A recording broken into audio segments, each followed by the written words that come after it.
o 13, Filipenses 3, 13 diz assim: irmãos, quanto a mim, não julgo que eu haja alcançado, mas uma coisa faço, e é que, esquecendo-me das coisas que atrás ficam e avançando para as que estão diante de mim, prossigo para o alvo, pelo prêmio da soberana vocação de Deus em Cristo Jesus. Então nós podemos ver aqui que o apóstolo Paulo está falando de algo que ele experimentou lá atrás. Ele fala do presente e também da sua perspectiva futura.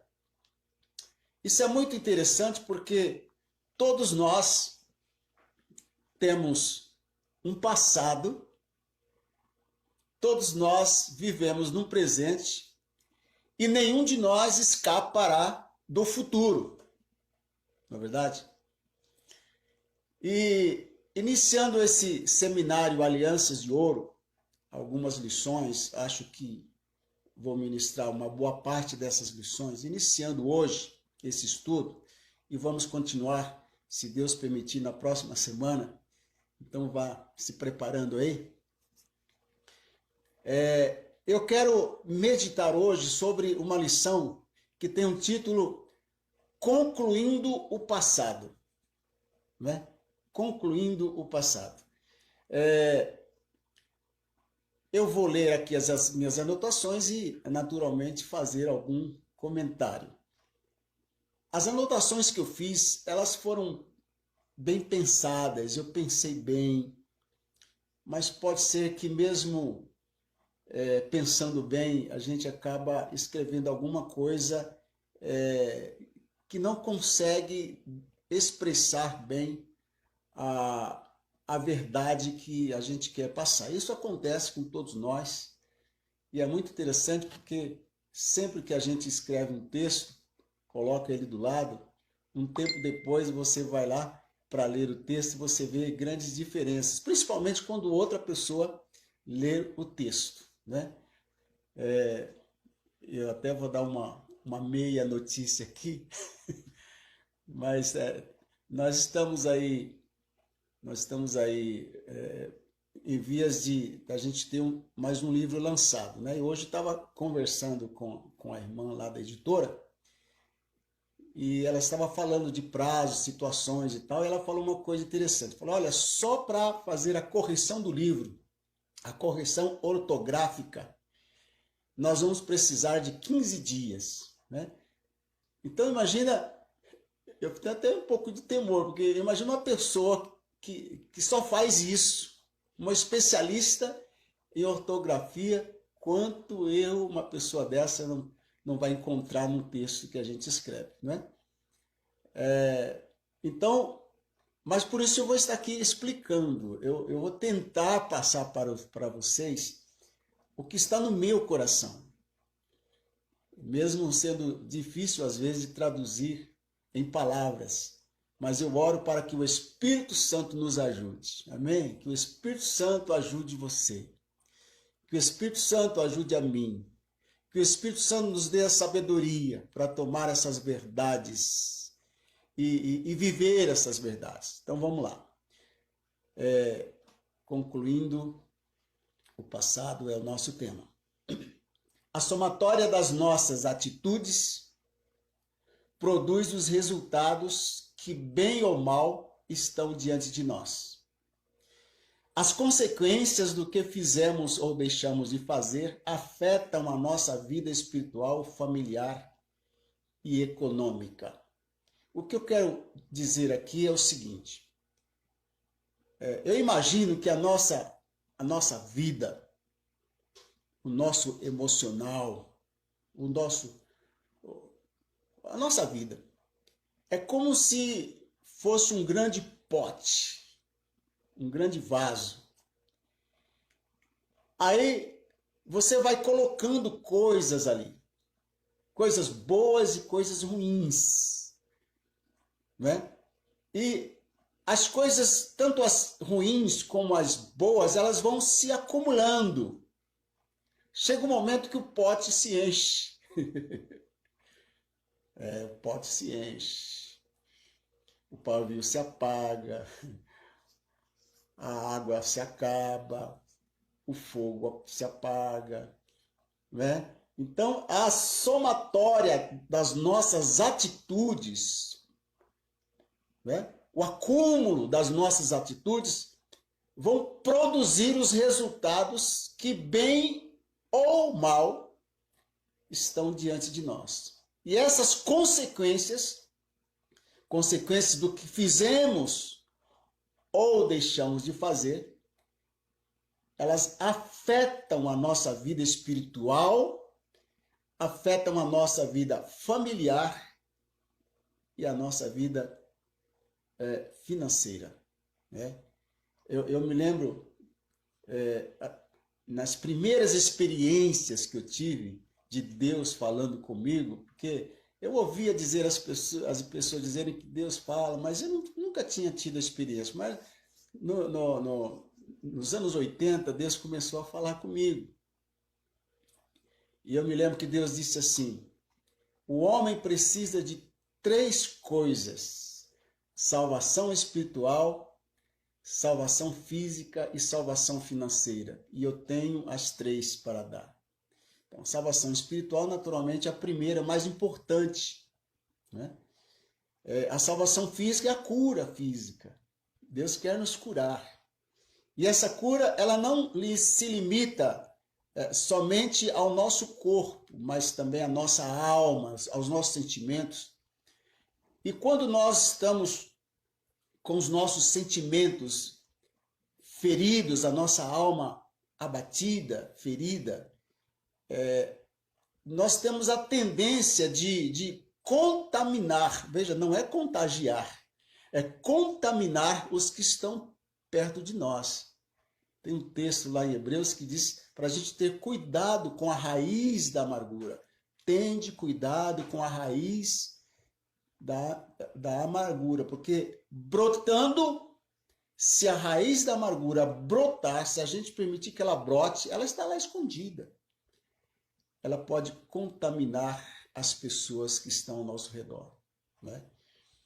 Essa primeira declaração. A segunda declaração é a forma de você pensar e a sua reação em defesa dos seus interesses pessoais podem afetar radicalmente toda a sua estrutura de vida e pode provocar desajustes e rupturas no seu relacionamento familiar que permanecerão expostas durante muitos anos, estendendo-se inclusive aos seus descendentes. O que eu estou tentando dizer aqui é que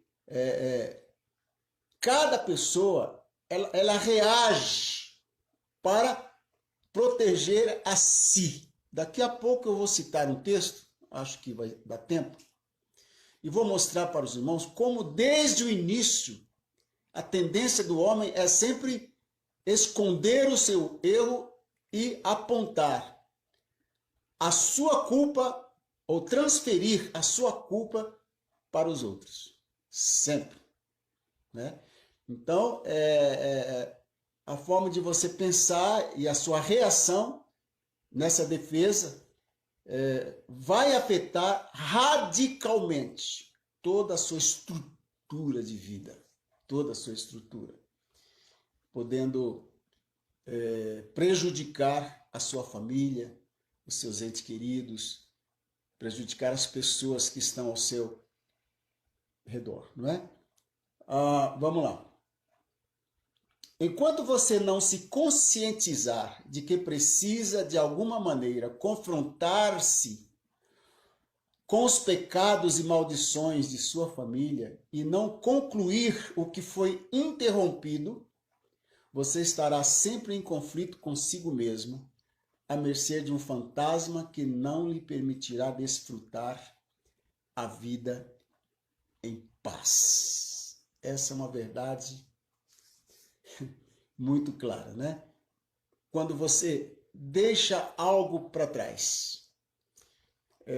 Eu me lembro de um irmão lá do Rio de Janeiro, muitos anos atrás, quando eu vi uma expressão dessa, que ele precisava concluir o que passou, né? Acertar as coisas que ficaram para trás, como Paulo diz, deixando as coisas que para trás ficam. Mas se deixar, não é deixar do jeito que está. Há coisas que precisamos acertar. Então esse irmão disse assim, olha, eu estive na igreja, o pastor pregou uma mensagem, contou a história do pipa. Aqui em São Paulo a gente chama de pipa, em alguns lugares papagaio, outros lugares, sei lá o quê.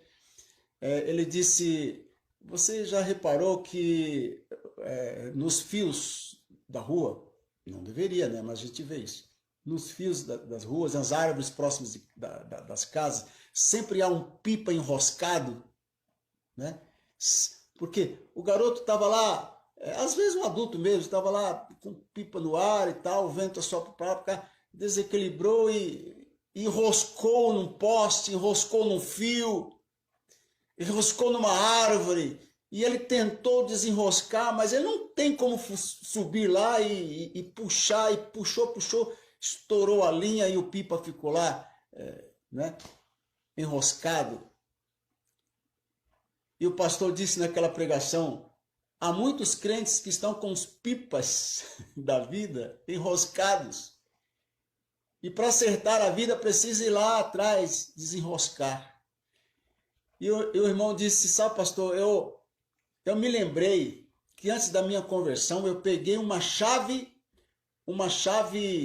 para consertar o carro, não sei que chave é. Peguei uma chave de fenda, acho que era isso, uma chave de fenda emprestada.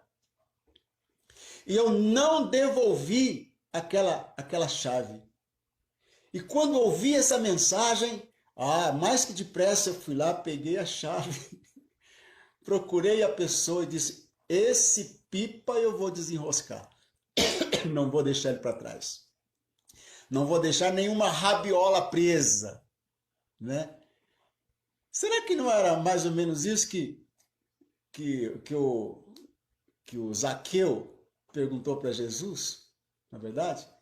Um homem de um passado como esse que nós estamos tentando descrever aqui, mas quando ele tem o seu encontro com Jesus, ele deve ter ficado todo sem jeito ali, porque quando você está em culpa, parece que todo mundo olha para você, todo mundo aponta a sua culpa, não é verdade? Os pastores que estão me vendo aí sabem dessas experiências, né, que a gente tem em igreja. Às vezes chega um irmão lá, porque a igreja inteira está sabendo. Não é assim. Só ele está sabendo e agora contou para o pastor. Mas o peso na consciência, a rabiola é tão comprida, tão visível, que a pessoa acha que todo mundo está sabendo, né? Então o Zaqueu chega lá e imagina 12 homens, 13 homens comendo na sua casa. Jesus deve ter dado uma olhadinha assim nele, nos olhos dele e tal. E quando Jesus, se é que fez, olhou nos olhos dele, ele se lembrou, falou, Senhor, eu não tenho uma rabiola, eu tenho uma loja inteira de rabiola presa. Ele disse, Senhor, olha, se o senhor quiser, eu vou devolver 4 vezes mais do que eu tirei das pessoas. Ele tirava das pessoas o que não devia, cobrava mais. A gente conhece a história, sabe disso. E foi justamente isso que surgiu na mente do Zaqueu. E é esse o objetivo, gente. Enquanto estou falando, precisa surgir na nossa mente as rabiolas que ainda não foram retiradas de lá, né? Tem gente, aliás, tem muita gente que não acredita em quebra de maldição, de cura interior. Muita gente, não importa. Se não acredita, meu filho, se não acredita, não vai ser curado, não vai ser liberto.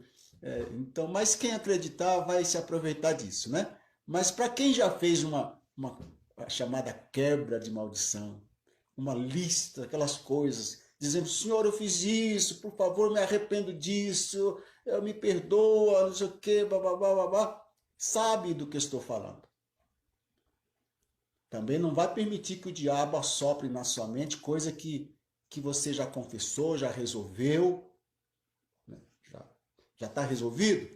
O diabo vai dizer, mais uma vez, vai nada. Não, está amarrado, em nome de Jesus. Mas se você nunca fez uma coisa dessa, ou seja, nunca voltou lá para desenroscar o seu rabiola, o seu pipa, nunca voltou lá para devolver aquele objeto, aquele dinheiro emprestado que você pegou e nunca devolveu. Ai, ai, ai. Comprou e não pagou. Comprou e não pagou, deu a nota lá para o cobrador deu um troco a mais, enganado, percebeu, botou no bolso e foi embora, foi no mercado e pegou um troco a mais. Crente, quando se converte, viu Zaqueu, tá bom, Zaqueu? Tá? Tem gente que não precisa devolver 4 vezes mais porque não roubou tanto assim. Mas e aqueles objetos da empresa que você pegou lá e pôs lá escondidinho na bolsa e foi embora? Tá vendo? É disso que eu estou falando. Você precisa concluir o passado. Você precisa encerrar esse tipo de atividade na sua vida. E se fez, lembre, eu vou repetir aqui o que eu sempre digo, é uma doutrina que eu aprendi e eu prego. Quando a gente faz um apelo e a pessoa vai para frente chorando, ainda que não seja chorando, mas vai para frente realmente arrependido e entrega o seu coração a Jesus, pede perdão a Jesus. Jesus perdoa todos os pecados por atacado, mas dali para frente é por varejo, pecando, confessando, abandonando. E mesmo aqueles por atacado, às vezes você precisa voltar lá. É o que o Zaqueu propôs para Jesus. Jesus não disse, não, Zaqueu, não, eu te liberto agora. Por quê? Ele ia libertar o Zaqueu, mas o dinheiro do outro que ele tirou ia continuar no bolso do Zaqueu. Isso não é evangelho. O que Jesus disse foi, hoje entrou salvação nessa casa. A salvação manifestou aqui, porque quando a salvação entra dentro de uma casa, há esse tipo de reação, há esse tipo de conserto, tá certo? Há esse tipo de situação é resolvido. Eu conheci um irmão, ele disse, pastor, eu estou voltando a todos os meus clientes. Ele era um comerciante. Eu estou voltando a todos os meus clientes e estou devolvendo tudo que cobrei a mais deles. Falei, rapaz, você vai dar conta? Tem bastante, mas eu estou conseguindo. Poxa vida, crente se converteu mesmo.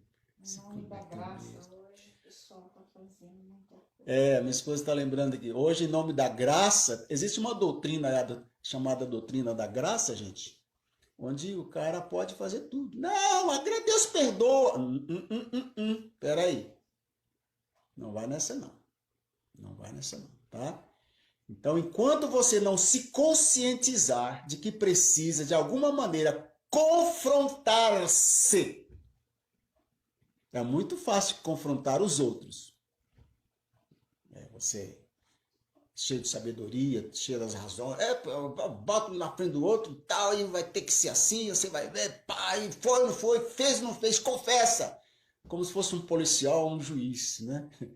Mas confrontar a si, colocar você diante da palavra, olhar no espelho e falar, é você mesmo, é com você que eu estou falando. Não é fácil não, gente.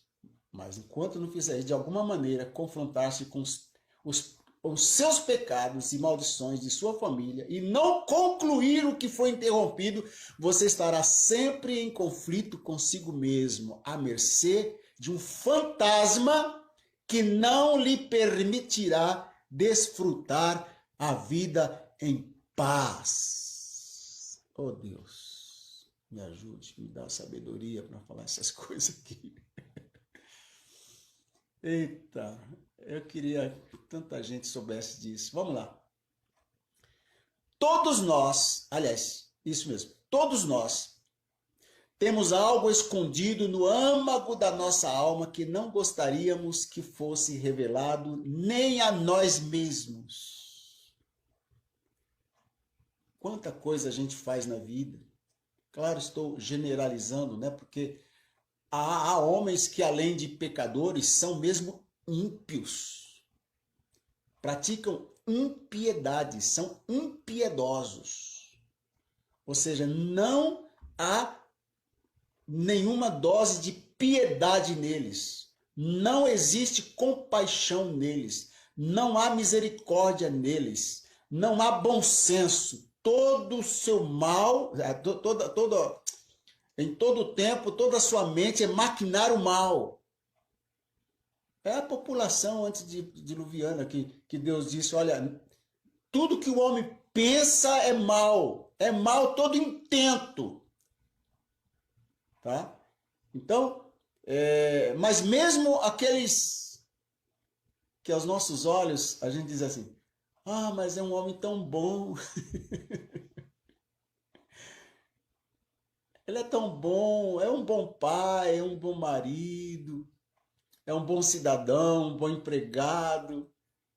Mas a Bíblia diz que não há nenhum bom. Né? Jesus disse, quem? Como me chamas bom? Não há nenhum bom. Bom é Deus, amém? Bom é Deus.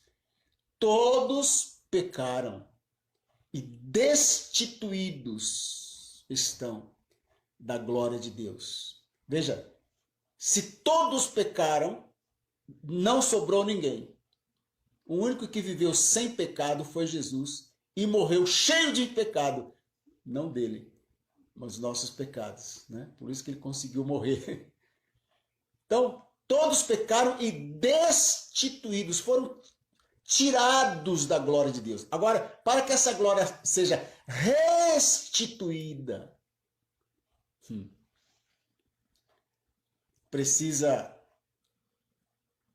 precisamos nos livrar daqueles pecados que nos levaram a sermos destituídos da glória. Temos tremenda dificuldade em lidar com as memórias dolorosas e concluir o que deixamos para trás, principalmente quando se refere a um relacionamento familiar interrompido.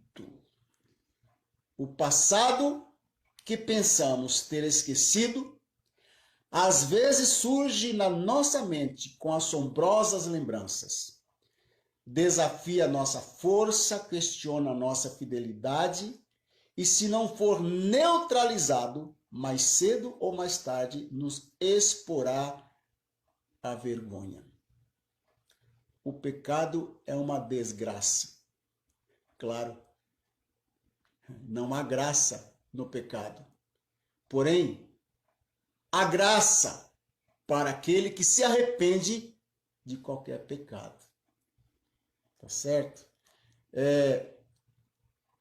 A lei da vida nos ensina que para haver progresso em qualquer que seja a situação, você tem que ativar a sua vontade. Tempo é estabelecido sobre nós para que possamos nos arrepender e pedir perdão a Deus dos pecados que nós e nossos pais cometemos contra Deus e contra as pessoas que passaram pelo nosso caminho. Não conseguiremos enxergar os nossos próprios pecados através dos nossos próprios olhos, mas é impossível ignorá-los quando a nossa vida é confrontada com a palavra de Deus. Davi disse assim, Senhor, caia eu nas tuas mãos, Senhor, não caia eu na mão dos inimigos, porque o Senhor é misericordioso. Quando somos complacentes com nossos pecados, perdemos a sensibilidade espiritual, mas quando nos submetemos à ótica de Deus, descobrimos quão miseráveis somos. Deus é extremamente duro contra o pecado, mas deixa-se vencer por um homem disposto a romper com o seu passado de vergonha.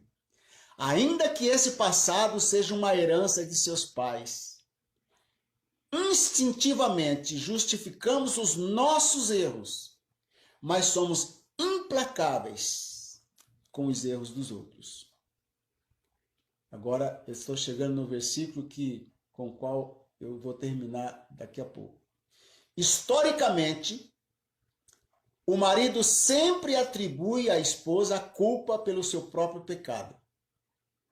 Por sua vez, a esposa nunca admite a sua própria culpa.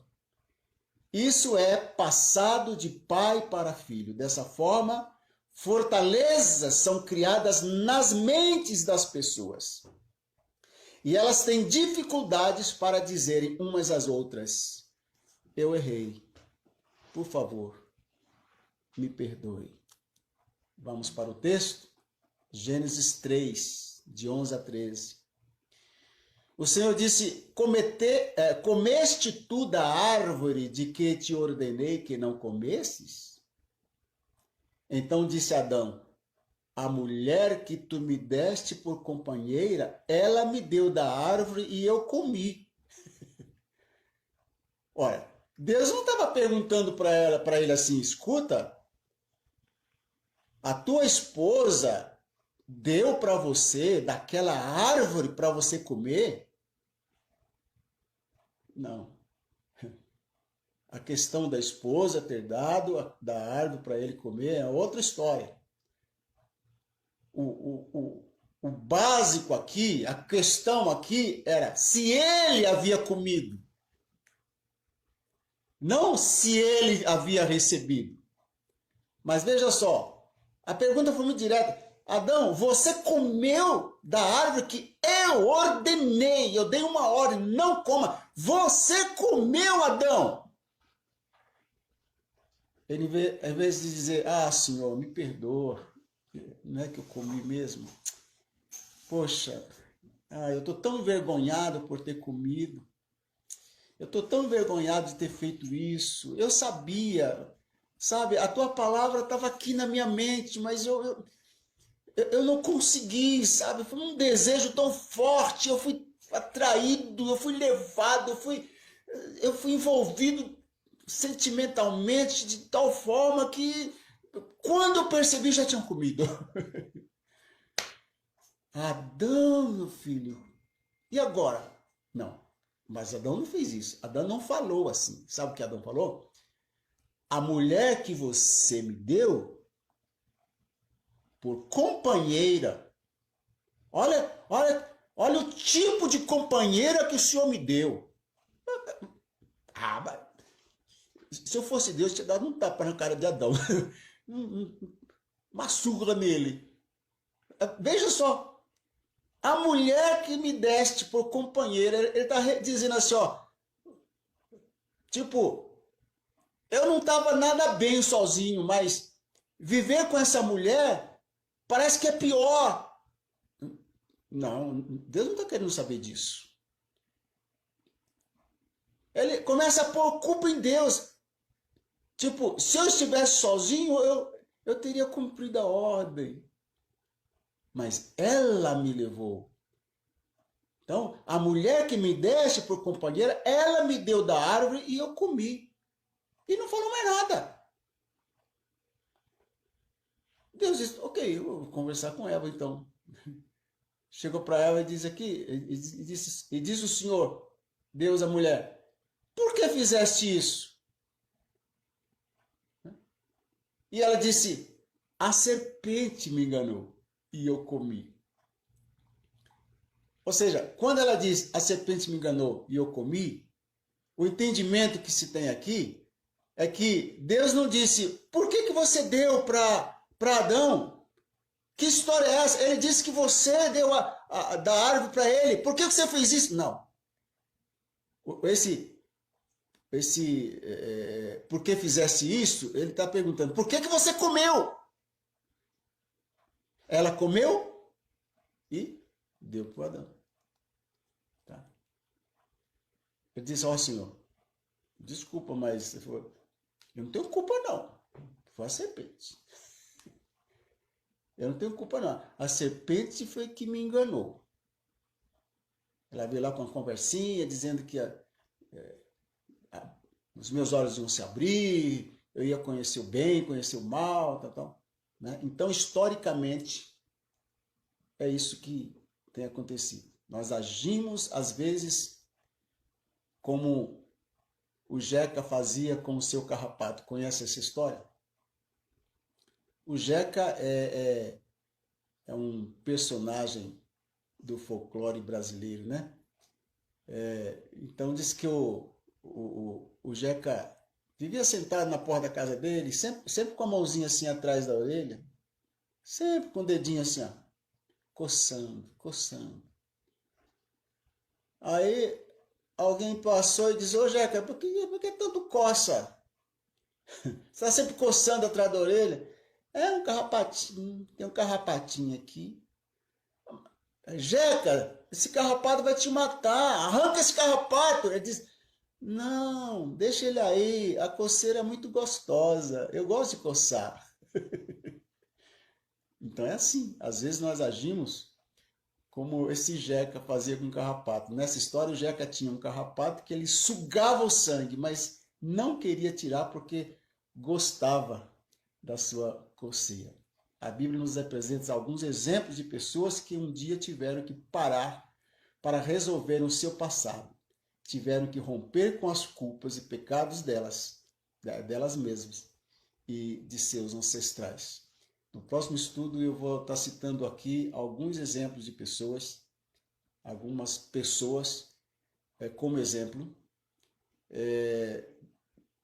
pessoas que enfrentaram a situação, pessoas que tiveram coragem de derrubar os altares da idolatria construídos por seus pais, tiveram coragem de enfrentar a Deus cara a cara e tiveram coragem de dizer, Pai, eu sou isso. E as suas vidas foram salvas. Que Deus abençoe, muito obrigado.